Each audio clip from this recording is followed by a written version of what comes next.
Cidade Viva começa agora te convidando para explorar São Paulo, conhecer lugares com uma abordagem cultural, histórica e hoje em especial científica, porque nós estamos no Parque da Ciência e Tecnologia da USP.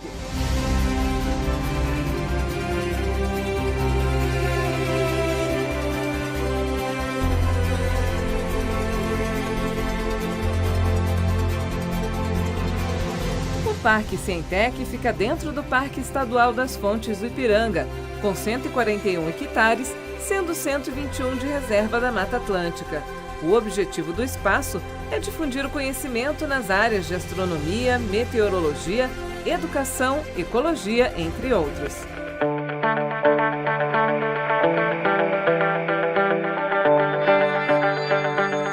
O Parque de Ciência e Tecnologia da USP tem diversas atividades educativas monitoradas, voltadas tanto para o público que vem de forma espontânea, como também para estudantes, na maioria do ensino fundamental e também médio. Eu estou ao lado de um monitor, eles são estagiários de diversos cursos da USP. Esse é o João Paulo Flores. João, como acontece essa acolhida do público? Inicialmente, a gente faz um acolhimento. O que consiste esse acolhimento? A gente quer conhecer o nosso público, entender o porquê os professores procuraram o parque, o que eles querem trabalhar, qual a forma de conteúdo e como nós vamos agir com esse público também. Então, tem uma diferença, por exemplo, quando a gente está tratando de ensino médio para ensino fundamental, principalmente por causa da linguagem. O fundamental, ele procura uma linguagem menos técnica e que aborde mais conteúdo, seja mais dinâmico. Já o ensino médio, já que é uma coisa mais focada normalmente. Então é importante esse acolhimento para a gente, como monitor, ter contato um pouco mais próximo de quem a gente está atendendo, conhecendo eles, para assim a gente poder montar a nossa estrutura de atendimento. Quais são os principais espaços aqui do parque? Então, normalmente a gente divide o parque, entre os estagiários mesmo assim, entre atividades. Por exemplo, a gente tem as atividades do Cosmo, que é relacionada ao Cosmo, que seria a nossa luneta, a nossa alameda do Sistema Solar e o planetário. A gente tem as atividades relacionadas às ciências ambientais, que seria a nossa trilha, a nossa sala dos solos, que é um projeto que a gente tem aqui dos solos na escola, e a gente tem a parte do circuito das exatas, que seria o laboratório de física e as nossas duas salas de matemática, que é a matemática e música e a matemática no cotidiano. A gente tem uma estação meteorológica aqui também, e ela funciona desde 1930, então desde 1930 em diante a gente já tem um controle, a gente tem essas informações de todos os dias da medição meteorológica, então é bem importante. Então, normalmente a gente faz um circuito que a gente tenta englobar tudo.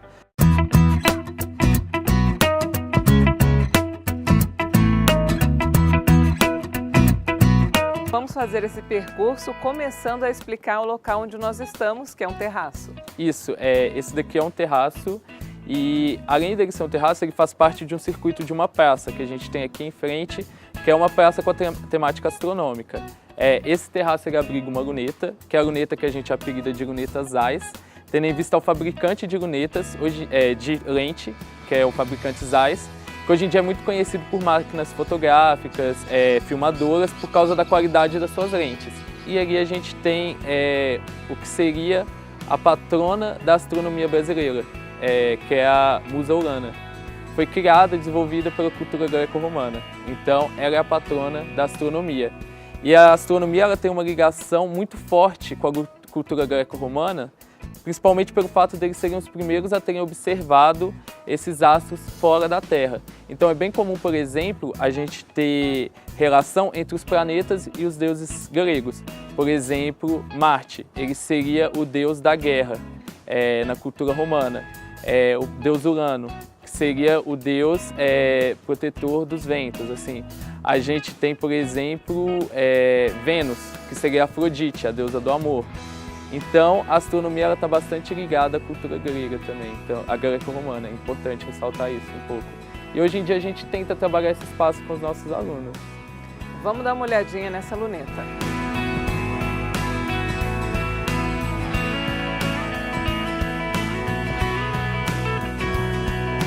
João, sensacional essa luneta, ela é antiga? Bem antiga, ela tem aproximadamente 100 anos. Ela tem mais de 100 anos, mas a gente diz aproximadamente porque a gente não tem o tempo exato dela. Mas a gente tem documentos que datam ela há mais de 100 anos. E o alcance dela é grande? A observação astronômica ela consiste em captar luz. Então, essa daqui é uma luneta, ela é formada por várias lentes e dependendo do tempo de exposição dessa lente à luz, ela consegue captar mais e mais imagens. Então, se a gente tivesse possibilidade de deixar ela um ano aqui capturando luz, ela teria um alcance muito maior do que algumas horas. Então, quando a gente trabalha em questões astronômicas, a gente não fala em alcance, mas a gente fala de recepção de luz. Então, quanto maior é a lente, maior é o tempo de exposição, maior é a distância que ela consegue captar essa luz. É muito parecido com as máquinas fotográficas hoje em dia, que recebem a luz. Então, por exemplo, quando a gente tira uma foto do espaço, quanto mais tempo a lente da câmera fica aberta, fica captando essa luz, mais nítida vai ser a imagem. Porque a luz ela tem um tempo de espaço, um tempo de movimento no espaço, um tempo que ela consegue se locomover, que seria a velocidade da luz. Então, a gente precisa que essa lente ela fique exposta um certo período de tempo para que essa velocidade chegue, para que essa luz chegue nessa velocidade e a gente consiga ter o foco dessa imagem que a gente quer observar.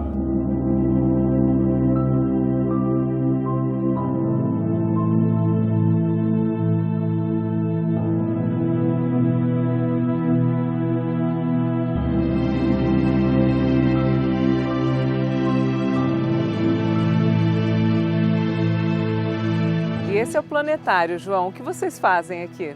Então, o planetário ele tem duas frentes de abordagem. A gente tem uma frente que é mais tradicional, que a gente vai apresentar um vídeo e depois a gente vai conversar um pouco sobre esse vídeo. Só que a gente tem uma outra abordagem também, que é um programa que a gente usa que chama Stellarium. Então, o que seria esse programa? Esse programa ele consegue simular, por exemplo, como seria o céu ideal em São Paulo hoje. E a gente consegue retirar a atmosfera, a gente consegue viajar para fora da Terra, conhecer outros planetas, ver outras constelações, a gente consegue ver algumas nebulosas, a gente consegue, por exemplo, focar em algumas luas de Saturno. Então ele é bem interessante por causa disso, porque ele é bem versátil e a gente consegue apresentar qualquer tipo de coisa com ele. Dependendo do estagiário que trabalhar com essa ferramenta, a gente vai falar sobre signos, sobre as constelações. A gente vai mostrar as constelações para as pessoas, a gente vai falar sobre os 12 signos dos zodíacos. Então o Stellarium ele é uma coisa bem versátil. A gente consegue trabalhar coisas bem amplas com ele.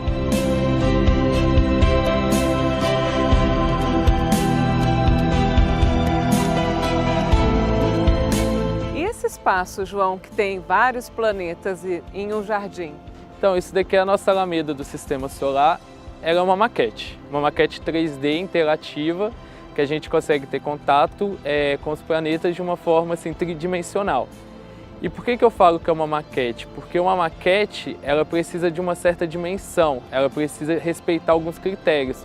Um desses critérios é a escala. Então aqui a gente tem o respeito a essa escala, a proporção, ao tamanho. Por exemplo, Júpiter. Se Júpiter fosse do tamanho que ele está colocado aqui nessa maquete, a nossa Terra ela seria do tamanho que ela está sendo colocada aqui.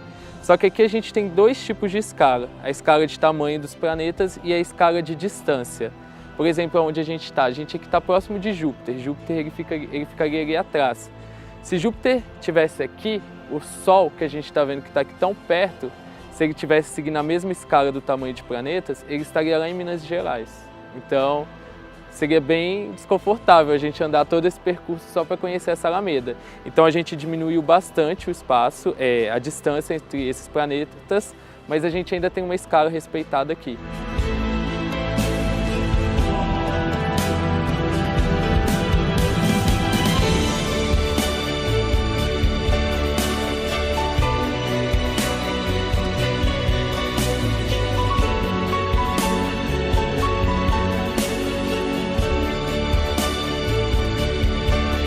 João veio mostrar pra gente aqui um equipamento bem engraçado que se chama giroscópio. Para que ele serve, João? Então, o giroscópio ele é um equipamento utilizado pela NASA para simular a gravidade zero em uma situação de caos. O que seria essa situação de caos? A nave foi atingida por um asteroide, ela começou a girar, você já está sem sensibilidade nenhuma, como o astronauta vai reagir a isso? Então o giroscópio é basicamente isso, uma pessoa astronauta em treinamento, ou no nosso caso aqui, uma pessoa que vai simular esse treinamento, ele vai entrar nessa situação de caos no giroscópio e depois ele tem que sair dessa situação e tentar controlar a nave, fazer com que tudo fique ok. Que é uma coisa bem difícil, deve ficar bem tonto. É bem complicado, a labirintite vai a mil ali. Bom, gente, normalmente eu faria essa experiência, mas hoje eu não escolhi o modelito direito, estou de saia, né? Então o Michel, que é assessor de imprensa, vai fazer esse favor amigo para a gente, já está se ajeitando, se atarracando bem para poder girar. Vamos ver a experiência do Michel.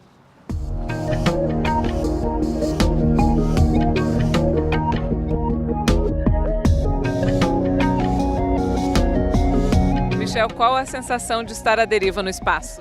Sensação totalmente diferente de tudo. Sem referência nenhuma e fazendo muito mais força do que eu imaginei, porque a gente pensa que vai ficar solto e na verdade a gente começa a usar todos os músculos para tentar encontrar uma posição ali, né? Então até cansa.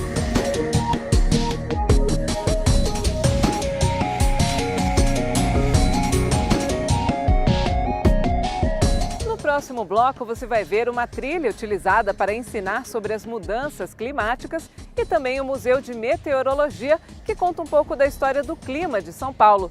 Fica aí que Cidade Viva volta já já.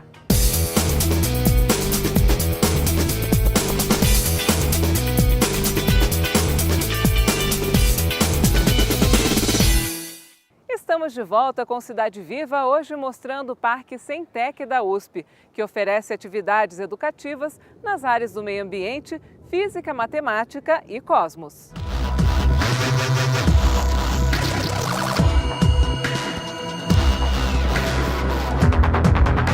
João, e essa é outra atração aqui do Parque de Ciência e Tecnologia, que é a trilha. Isso, esse daqui faz parte do nosso circuito de ciências ambientais. E essa daqui é uma trilha que é uma interação com um resquício de Mata Atlântica. Aqui é uma das maiores áreas de reserva de Mata Atlântica da cidade de São Paulo, ou seja, é um cinturão verde dentro dessa selva de pedra. E aqui também tem um contexto histórico, porque ela se chama Trilha Fontes do Rio Ipiranga. Então o Rio Ipiranga ele nasce aqui, nesse parque. Vamos embora. Vamos embora.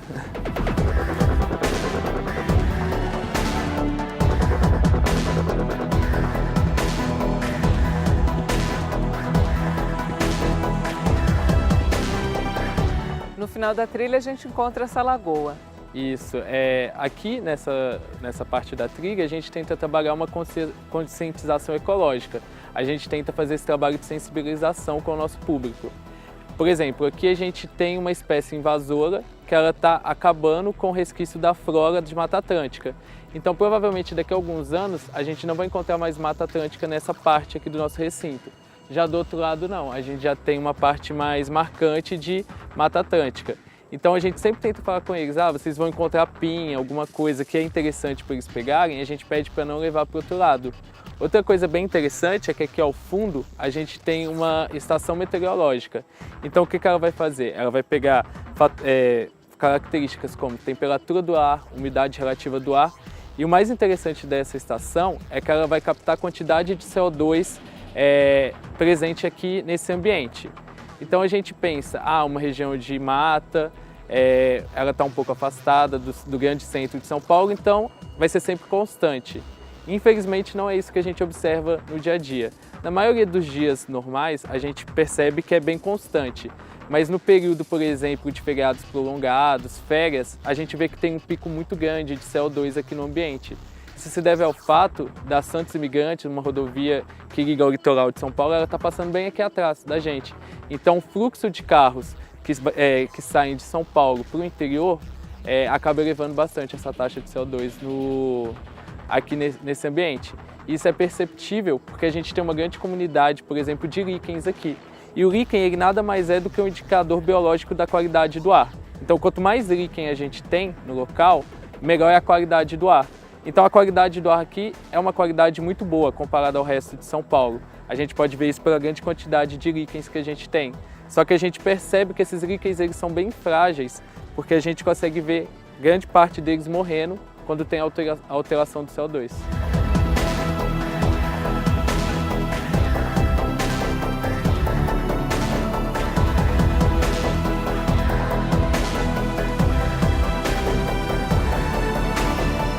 Este é o Museu de Meteorologia e o professor Mário Festa para explicar sobre ele.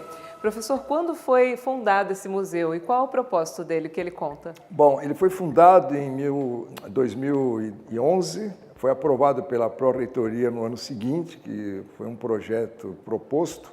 Esse espaço físico do prédio já existia, mas estava vazio. E como havia vários instrumentos históricos que poderiam fazer parte do acervo, então nós conseguimos concentrar nessa área, que é pequena, mas é o que a gente tem disponível no momento. E tem sido visitado por milhares de pessoas ao longo do ano, inclusive de 20 países estrangeiros que têm sempre interesse em museus.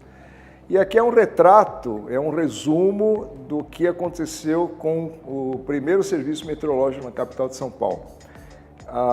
Se nós olharmos aquela foto daqueles personagens que estão enquadrados ali, foi a chamada Comissão Geográfica e Geológica do Estado, nomeada e criada pelo governo na época, que acabou gerando 10 instituições diferentes, entre elas o próprio IAG, que era instituto originalmente chamado Astronômico e Geofísico, o Observatório de São Paulo, que ficava na Avenida Paulista, e quando esse observatório terminou as suas funções, por razões de tráfego dos bondes que trepidavam os instrumentos, então acharam que tinham que localizar num lugar mais adequado, e a escolha recaiu aqui na área do Parque do Estado. Então tudo isso aqui era mato, era deserto, e a construção começou em 1932. Então, todos os prédios que estão aqui fazem parte de um projeto arquitetônico original. Alguma coisa foi alterada com o tempo, mas vários desses prédios ainda preservam o formato original, inclusive esse que nós estamos. E esse observatório foi responsável pelo serviço oficial na capital de São Paulo. Então, desde 1912, quando foi inaugurado, e aqui nós temos umas raras fotos da época que ele ficava na Avenida Paulista. Havia emissão de cartões postais, e esse local é onde hoje é o MASP. Então, o observatório ficava exatamente ao lado. Como havia, então, tráfego intenso de bondes, que eram objetos pesados, aí o sismógrafo, o barógrafo e outros objetos sensíveis, como os telescópios, as lunetas, trepidavam, e aí dificultava o serviço do ponto de vista técnico. Então, acabou tudo vindo para cá. Estou vendo que foi demolido o prédio em 1935. Exatamente, é. Uma pena, ele era bem bonito. Era um prédio bonito que cedeu ao lugar onde hoje é o MASP, mas eu acredito que poderia ter sido usado um outro espaço, como tem aqui essa mata do Trianon, para fazer o prédio do MASP e manter a originalidade dessa construção. Mas, infelizmente, a memória acaba se perdendo se não existe um registro histórico. E essa é uma das raras fotos da Paulista tirada de helicóptero. Então, é uma raridade. Outra curiosidade também, se nós olharmos o espaço do Jardim da Luz, existe uma torre, tem uma flechinha lá apontando, era uma torre meteorológica, tinha vários andares, e também funcionou até 1935 por um problema técnico. As fundações foram mal feitas, ela começou a inclinar. Então era chamada... Igual a Torre de Pisa. Então ficou sendo conhecida como a Torre de Pisa de São Paulo. Mas por prevenção de causar algum acidente grave, isso poderia ser fatal, então ela foi demolida, coincidentemente, no mesmo ano do observatório aqui na Avenida Paulista.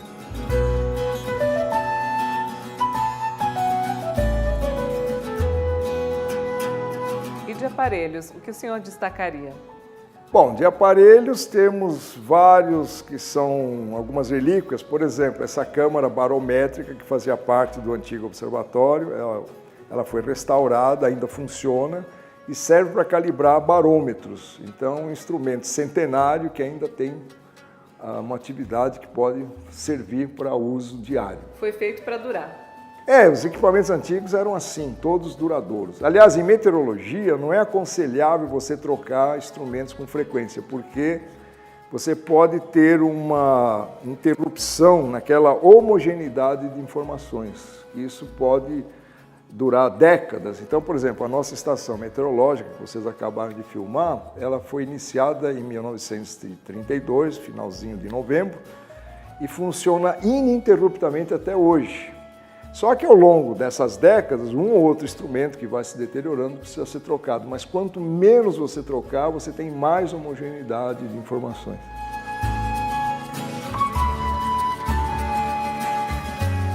Alguns aparelhos ajudam a compreender fenômenos naturais, como a aurora boreal, que acontece no norte do globo terrestre.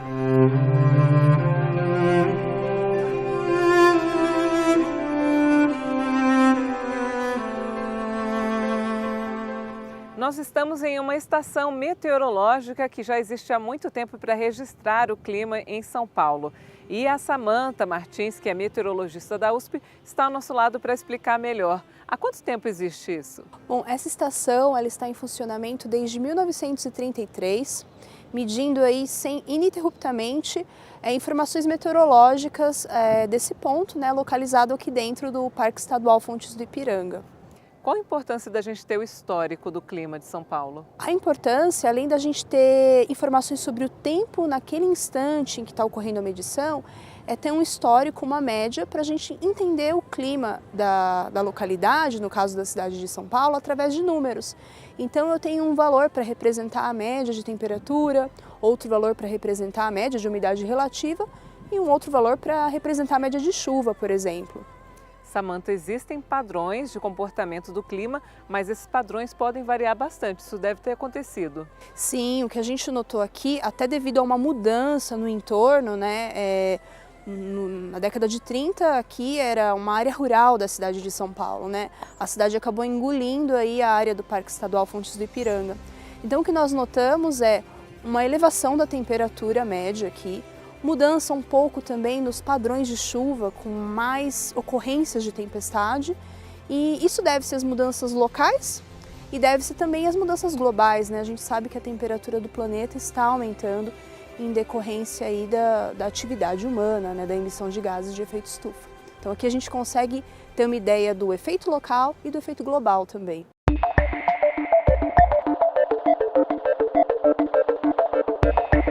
Essas rochas parecem uma escultura, um monumento, mas na verdade é um experimento científico, é isso, João? Isso mesmo.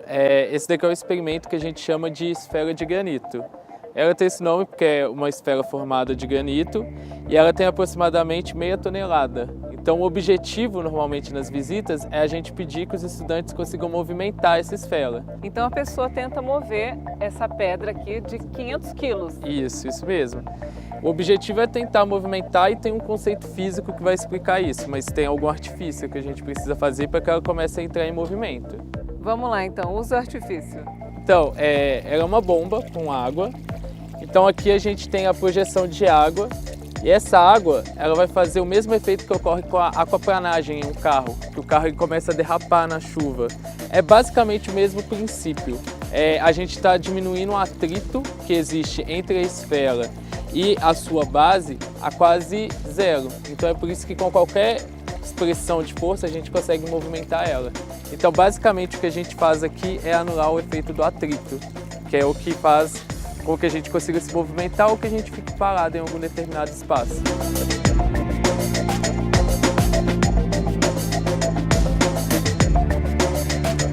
Nós viemos a um laboratório de física para mostrar como essa área do conhecimento pode ser bem mais interessante quando a gente consegue mostrar como ela funciona na prática. E é isso que esse laboratório se propõe, né, João? Exatamente. O ensino da ciência hoje em dia é muito voltado na teoria, então a gente tem muito lúdico e a gente tem pouca prática. Mas aqui no laboratório, nossos visitantes eles conseguem ver na prática, eles conseguem ver ao vivo algumas das coisas que eles estudam em sala de aula. Por exemplo, como os equipamentos que a gente tem aqui. Vamos mostrar esse daqui, gente. Ó, vou pegar essa lâmpada, certo? E o que ele vai fazer? Então, esse equipamento ele foi criado com o intuito de que a gente conseguisse energia elétrica sem precisar necessariamente de uma tomada, ou seja, de um fio que levasse a energia de um ponto a outro. Ele propõe que a energia ela saia de um ponto polarizado e chegue no outro e consiga fazer com que, por exemplo, essa lâmpada se acenda. Vamos observar? O barulho é assustador.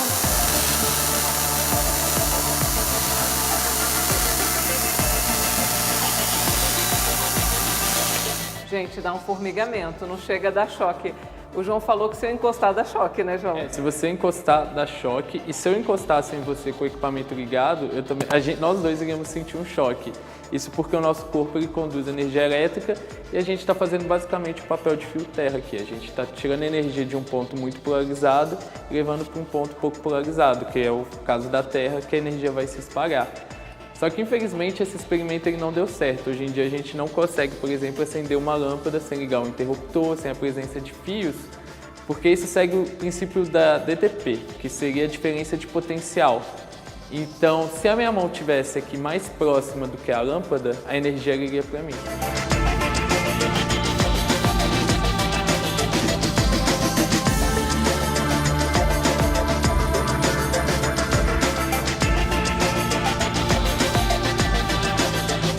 Cidade Viva vai ficando por aqui, mas a gente volta com outros passeios por São Paulo e você também pode sugerir um lugar.